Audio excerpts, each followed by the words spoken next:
Hi, this is Lynn McCool, and I want to spend just a couple minutes here talking to you about the rubric for Assignment 1. You can see that it has two axes. One has to do with the various criteria that the assignment will be judged upon, and then on this axis is the continuum of proficiency with meeting the criteria. So the first criteria has to do with context, and in the context category there, we're looking to see whether the document actually addresses the audience needs and expectations, conveys the topic's relevance to the audience. And you can see that on this continuum here, exemplary would be probably your A-level work, mature is B-level, competent C-level, developing D-level, and formative F-level.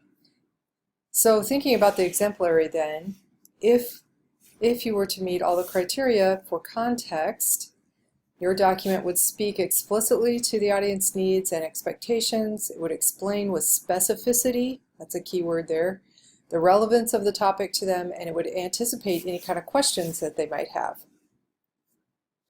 The second criteria is content, and content refers to multiple examples of technical description. So if you go back to the technical description area on that memo assignment, you'll notice that you're supposed to look at 4, 5, or 6 different examples, and that you're supposed to use quotations or refer back to examples in the text.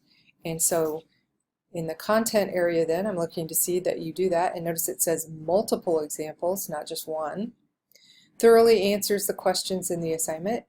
And here's another important one, concludes with a show of goodwill. Goodwill is an important aspect of business communication, and so you'd want to include that inside of your document. So let's look at the exemplary category over here to see what an optimal document would have. First of all, for content, it would provide all information required and even additional information that is relevant to the audience. Now, obviously, we don't want to pad the document with things that are unnecessary or irrelevant, but any extra information that might be relevant to the audience could be added in. The closing creates goodwill. Okay, we talked about that earlier.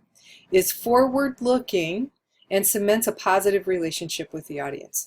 Very important for business communication. Next category is organization. And in organization, of course, you're going to order information effectively for the audience's understanding.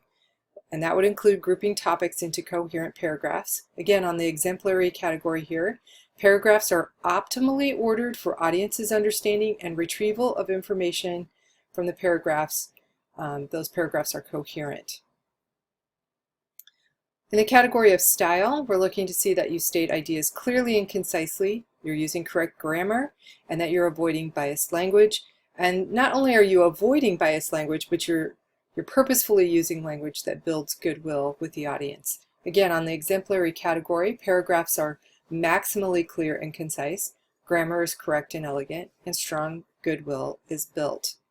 And then finally, the delivery part of the rubric asks for you to demonstrate that you know how to create a memo in the proper format, so looking to see that you use the memo format correctly, that you're using correct spelling, punctuation, grammar, capitalization, and so forth, that you employ professional document design.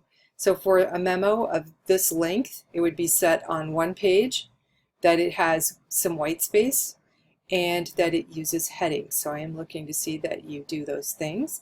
And here again, here's the A level, the exemplary level, and that says follows memo format, very careful proofreading is evident. Document design conveys professionalism, and it also creates usability. So those are the things that I'm looking for as I assess your assignment 1. If you have any questions about the assignment itself or anything that's on this rubric, please contact me. Thanks.